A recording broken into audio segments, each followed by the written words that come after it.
Hey everybody! Today we are going to continue with another installment of Loser by Jerry Spinelli. Today we'll get chapters 4 and 5 because they're a little bit longer than the first 3. But stay posted because I might post more this evening. Chapter 4 is entitled Zinkoff's First Day. I wonder what first day they might be talking about. Zinkoff gets in trouble his first day of school. In fact, before he even gets to school, he's in trouble with his mother. Like the other neighborhood mothers of first-day, first-grade children, Mrs. Zinkoff intends to walk her son to school. The first day is a big day, and mothers know how scary it can be to a 6-year-old. Now imagine what the first day of school feels like for you most days, or most years. Zinkoff stands at the front window looking at all the kids walking to school. It reminds him of a parade. His mother is upstairs getting dressed, and she calls down, "Donald, you wait!" Her voice is firm, for she knows how much her son hates to wait. By the time she comes downstairs, he's gone. She yanks open the door. People are streaming by. Mothers hold the hands of younger kids while 4th and 5th graders yell and run and rule the sidewalks. Mrs. Zinkoff looks up the street. In the distance, she sees the long neck of a giraffe poking above the crowd, hurrying along with the others. It's him. Must be him. He loves his giraffe hat. His dad bought it for him at the zoo. If she has told him once, she has told him 50 times. Do not wear that hat to school. The school is only 3 blocks away, and he will be there before she can catch him. And with a sigh of surrender, she goes back into the house. At school, the first grade teacher stands at the doorway as her new pupils arrive. Good morning, good morning. Welcome to school. When she sees the face of a giraffe go by, she nearly swallows her greeting. She watches the giraffe and the boy under it march straight to a front row desk and take a seat. When the bell rings, the teacher, Miss Meeks, shuts the door and stands before the desk of the unusually hatted student. The other students are openly giggling, and she wonders if this boy is going to be a problem. This is Miss Meeks' year to retire, and the last thing she needs is a troublesome first grader. "That's quite a hat you have there," she says. It is, in fact, remarkably lifelike. The boy pops to his feet and he beams, "It's a giraffe!" "So I see, but I'm afraid you'll have to take it off now. We don't wear hats in the classroom." "Okay," the boy says cheerfully and takes off the hat. "You may be seated." "Okay."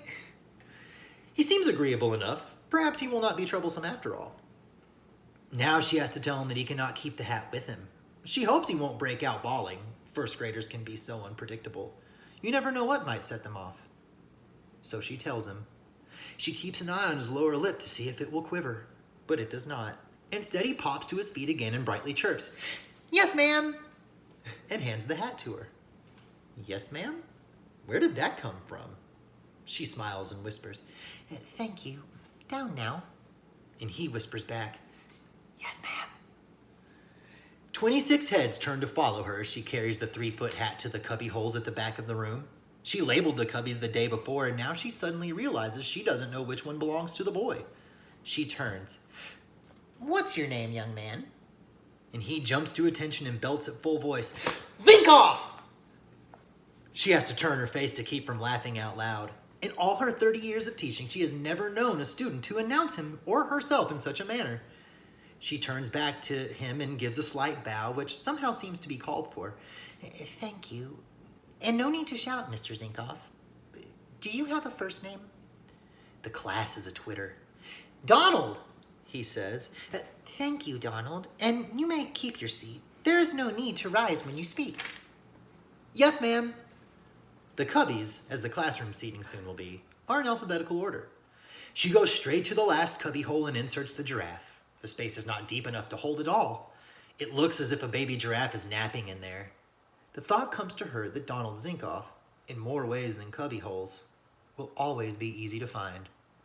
And I think she's right. He's very loud. He's worn a giraffe hat to school. He even walked himself to his first day of first grade. What kid does that?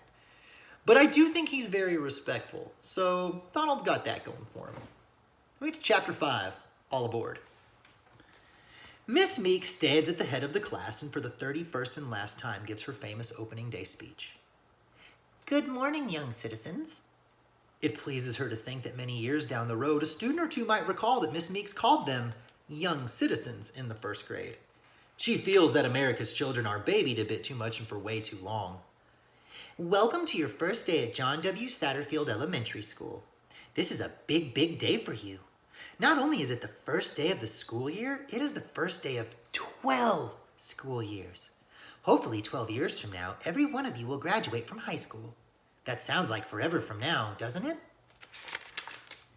A sea of nodding heads as always. But it will come. 12 years from now will surely come, and you will have learned how to write a topic sentence and how to solve an equation and even how to spell the word. She pauses dramatically. She opens her eyes wide, as if seeing the wonderful future, and says, "Tintibulation."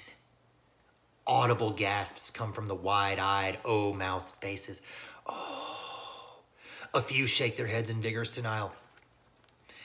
But she sneaks a peek at Donald Zinkoff, and he alone is grinning and giggling as if he has been tickled.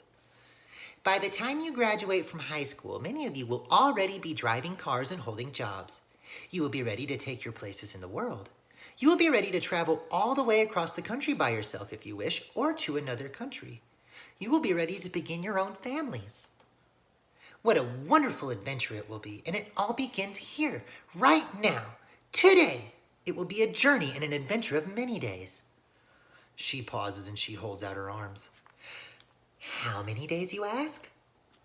Several hands shoot up.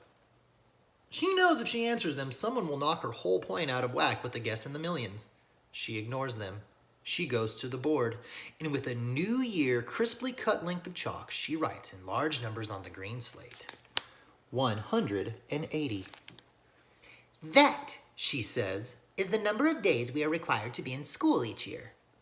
She turns back to the green board, and under the 180 she writes, times 12. That is the number of years you will attend school. Now let's multiply. She does the math on the green board, writing the numbers slowly and grandly. 180 times 12 equals 360. Times 180 equals 2,160.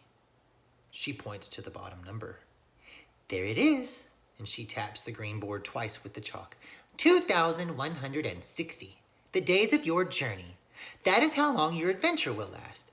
Every one of those days will be an opportunity to learn something new. Just imagine how much you can learn in 2,160 days. She pauses to let them imagine. 2,160 adventures. 2,160 opportunities to become whatever you want to become. This is what you've been waiting 6 years for. This is the day it begins. She wishes she had a camera. She looks at the clock above the door, and she acts surprised. Oh my goodness, look at that. Time is passing. Before you know it, there will only be 2,159 days left. Our first day is passing by, and we haven't even learned a thing yet. What do you say we get this learning train started? She reaches into her desk drawer and pulls out the old navy blue train conductor's cap. For the 31st and last time, she puts it on. She pumps her hand twice. Toot toot! All aboard the learning train. First stop, writing my own name. Who's coming aboard? 26 hands shoot into the air. And Zinkoff, jumping to his feet so fast that he knocks his desk over with a nerve-slapping racket, thrusts up his hands and bellows to the ceiling, Yahoo! And that is where we have to stop for right now. I hope you guys enjoyed. Stay safe. Enjoy yourselves, guys. Go outside if you get an opportunity to. I will see you next time. Bye.